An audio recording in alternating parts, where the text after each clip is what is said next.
네, 오늘 사순 첫 주일에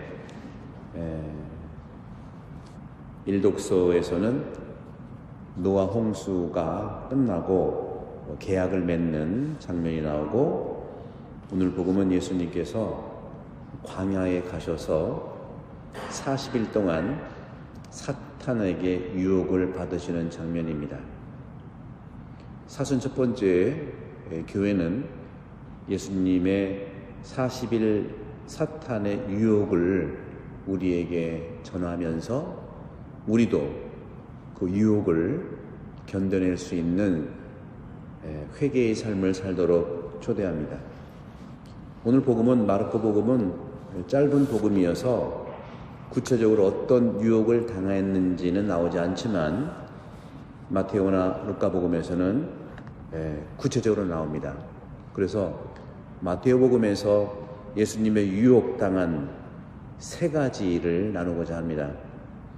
잘 아시지만 예수님께서는 오늘은 사탄이라고 마르코는 얘기하지만 마테오에서는 유혹자라고 표현하고 있어요. 유혹자가 예수님께 다가와서 이렇게 유혹합니다. 당신이 하느님의 아들이라면 이 돌들에게 빵이 되라고 해보시오 하고 말씀하셨어요. 첫 번째, 우리가 유혹자에게 걸려 넘어가지 않으려면 대화를 하지 마세요. 예수님도 유혹자 사탄과 대화하지 않았어요.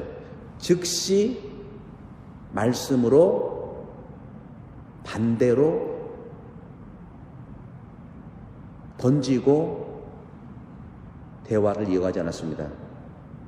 예수님이 대답하셨죠. 성경에 기록되어 있다. 사람은 빵만으로 살지 않고 하느님의 입에서 나오는 말씀으로, 모든 말씀으로 산다고 그런 거예요.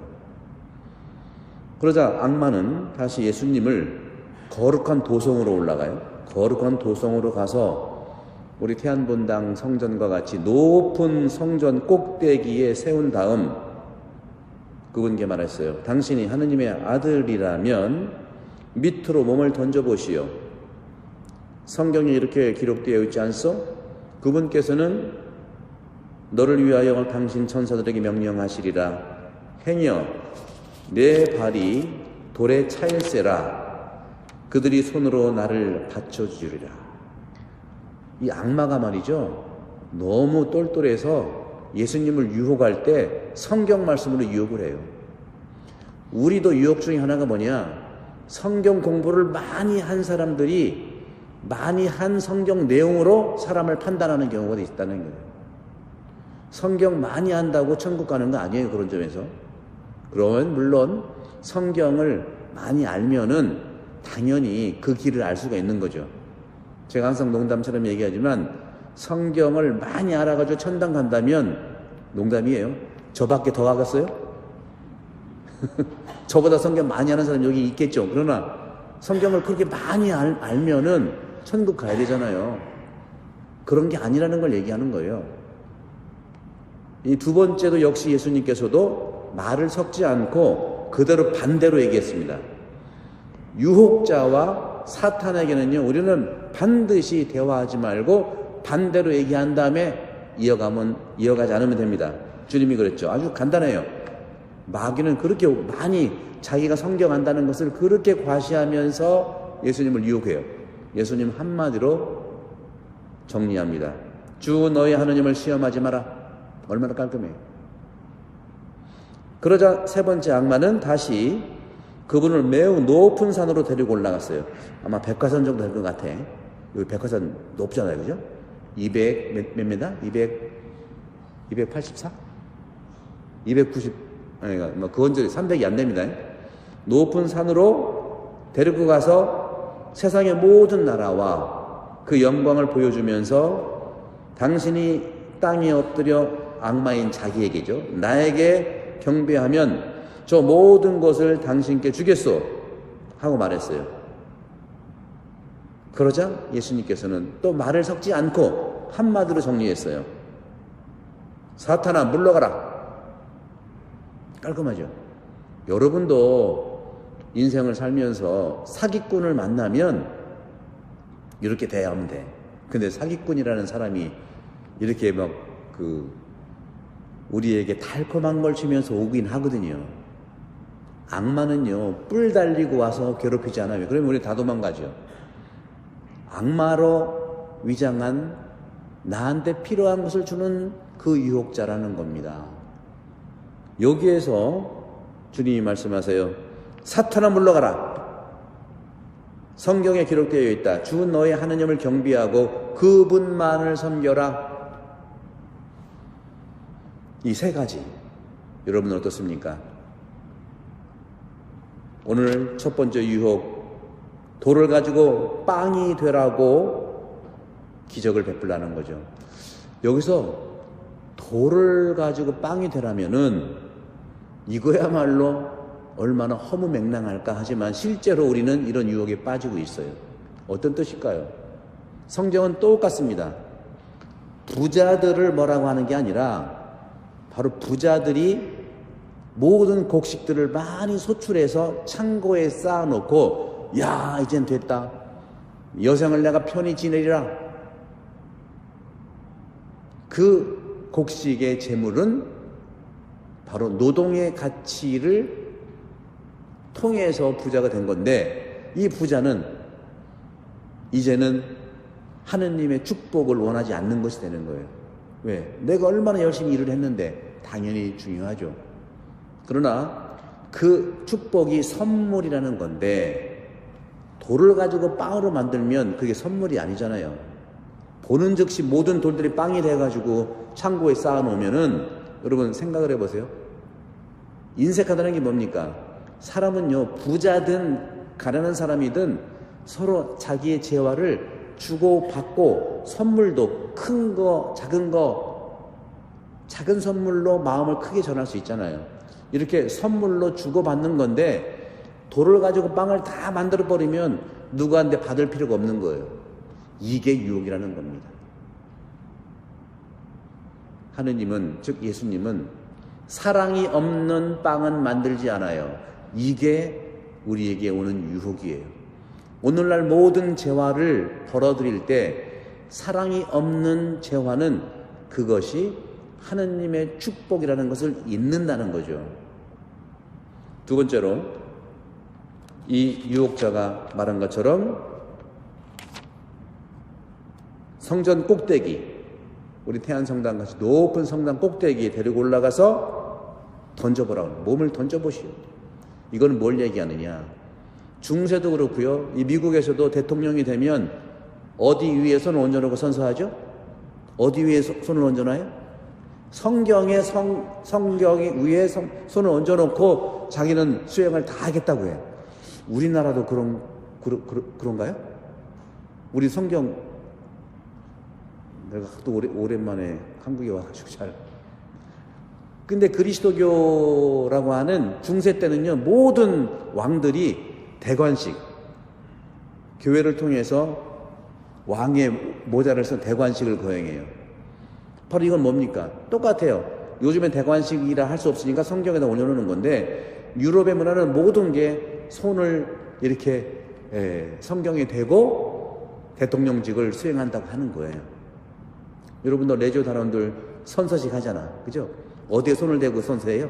성모님의 그 상에 손 대고 이렇게 읽는 거. 그건 무슨 뜻이가요?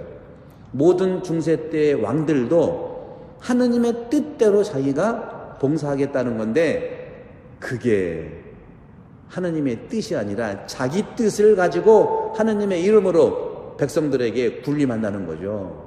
그걸 조심하라는 거예요.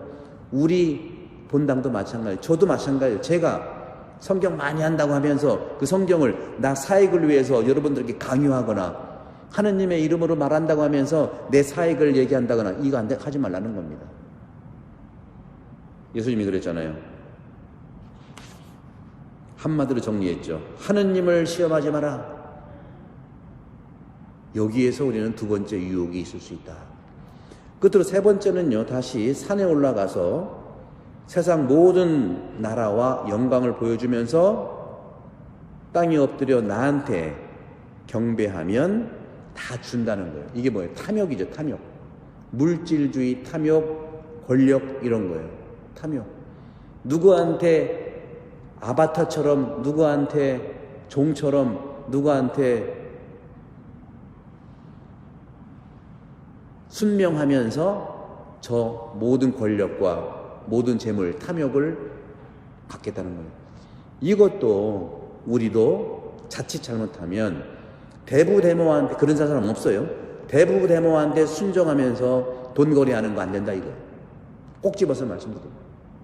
차라리 주문 줬지. 가족도 마찬가지. 가족끼리 얼마나 우리가 이 돈에 대한 거, 탐욕에 대한 거, 재물에 대한 게 얼마나 거래가 많습니까? 참으로 복잡합니다. 주문 줬지. 그 돈 때문에, 탐욕 때문에 우리가 갈라지는 게 굉장히 많아요. 이 세 가지를 주님께서 말씀하시면서 첫 번째로 주 너의 하느님께 경배하고 그분만을 섬겨라. 그렇습니다. 그분을 섬길 때 그 탐욕이 겸손이 되는 거고, 두 번째 유혹에서도 하느님을 시험하지 마라.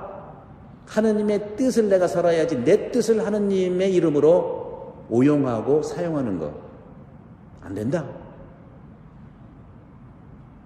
그리고 사랑이 없는 빵을 나누지 마라. 사랑이 없는 빵을 나누지 말라는 건 뭐냐면, 우리가 함께 빵을 나누고 음식을 나눌 수 있잖아요. 그런데 우리끼리만 나누지 말라는 거죠. 그래서 우리는 태안본당 감사스럽게 60년이 올해가 됐는데 이 성전을 짓기 얼마나 많은 고생을 했습니까? 이 성전을 위해서 많은 분들이 정말 많이 봉헌했고 감사한 말이죠. 그래서 이제는 우리가 이런 아름다운 성전이 완성돼서 기도하고, 세상에서 빵 때문에 고생하는 사람들이 와서 기도공원에서 기도하고, 그리고 말씀드린 것처럼 두 번째에서 성전 꼭대기에 올라가서 하느님의 뜻이 아닌 자기 뜻으로 살아가는 사람의 회개에서 와서 기도하고 치유받고, 궁극적으로는 세상에 탐욕적인 그러한 모습에 노출돼서 괴로운 사람들 언제든지 오셔라. 언제든 오셔서 기도와 말씀과 성체로 우리는 유혹에 빠지지 않고 살아갈 수 있는 겁니다. 사랑하는 형제자매 여러분, 사순 첫 번째 주일에 우리 모두 하느님께서 우리에게 주신 말씀이 빵이 아니라 말씀으로 산다는 것. 두 번째, 내 뜻이 아니라 하느님의 뜻으로 산다는 것. 세 번째, 오늘 말씀드린 것처럼 그분만을 섬긴다는 것. 재물을 섬기고 탐욕을 섬기면 언제든 우리는 유혹에 빠질 수 있다는 말씀을 하시면서 사순 첫 번째, 이 예수님이 당했던 이 세 가지 유혹을 우리도 깔끔하게 대화하고 거래하지 말고 한 방에 끝내라는 거예요. 아담과 하와가 사탄의, 뱀의, 악마의 유혹을 당한 것은 끊임없이 대화해서 그래요. 이거 준대. 처음에는 이거 먹어봐. 아니야, 하느님이 다른 건 다 먹어. 이거 먹지 말라고 했어. 그거 니들이 그거 먹으면 하느님처럼 될까봐 그래서 못 먹게 한 거야. 그래? 먹으면 더 밝아져. 대화가 가능할 때 유혹에 빠지고 죄를 짓는 거예요. 사순 시기에 우리는 사탄과 나쁜 생각과 악마와 대화하지 말고 단박에 반대로 끊어버리고 오직 주님 말씀으로, 그리고 하느님의 뜻으로, 그리고 결국에는 하느님을 섬기는 그러한 사순 시기가 되기를 함께 기도합니다.